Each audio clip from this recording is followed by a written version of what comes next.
Do you know the Italian Prime Minister? She is visiting Addis Ababa right now. Wow.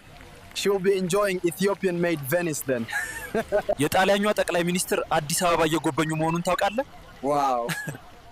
የኢትዮጵያን ቬኒስ እየተደሰተች ነው ማለት ነው። By the way, who designed this corridor project?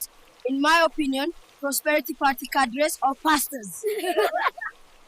እናንተ ህዝቡ ለ5 ዓመት ነው የመረጣችሁን። ለምንድን ነው የዋጋ ንረትን በተመለከተ መጠየቅ የቀጠላችሁት? እባካችሁ ከሱ ጋር መኖርን ተላዱ። እኛ መፍትሄውን አናውቅም። እባካችሁ ምን ይመስልዎታል የሀገሪቱ የዋጋ ግሽበት?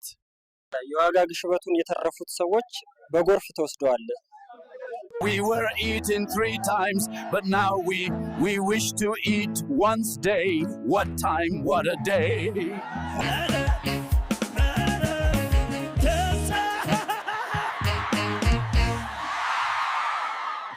የኢትዮጵያን ኢኮኖሚ በምን ትለካዋለህ?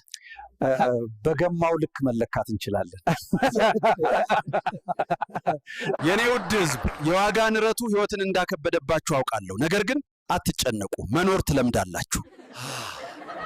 የየትኛው ሀገር መሪ ሚናው ብልጽግና እንደሆነ ታውቃለህ? በእኔ እምነት ምናባዩ የግራ መጋባት ሁኔታ ኢትዮጵያ በእርግጠኝነት አይደለም።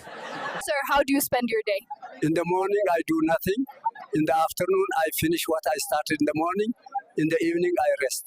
አማሰኛለሁ እናቴ። This new salary raise, how do you see it affecting the cost of living? ልጅን የገንዘብ ሚኒስትሩ በጀቱን ሚስጥራዊ ያደረጉት ለምንድን ነው? ምክንያቱም በአብዛኛው የጠፋው በማይታዩ ፕሮጀክቶች ላይ ነው።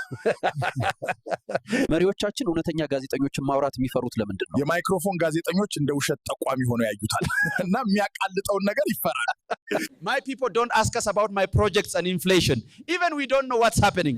Clap for me. የኢትዮጵያ ንዋይ ቅሽበት በጣም መጥፎ ከመሆኑ የተነሳ ቀልዶችም ዋጋ ያስወጡ ጀመር። ትናንት በነፃ ቀልድ ተናገርኩኝ። ዛሬ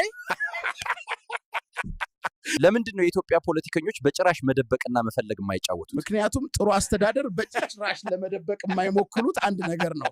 አለቃው የሚለውን ትሰማለህ? እሰማዋለሁ። ዳቦ ጠይቀ ነው የውጊያ ድሮኖችን አምጥቷል።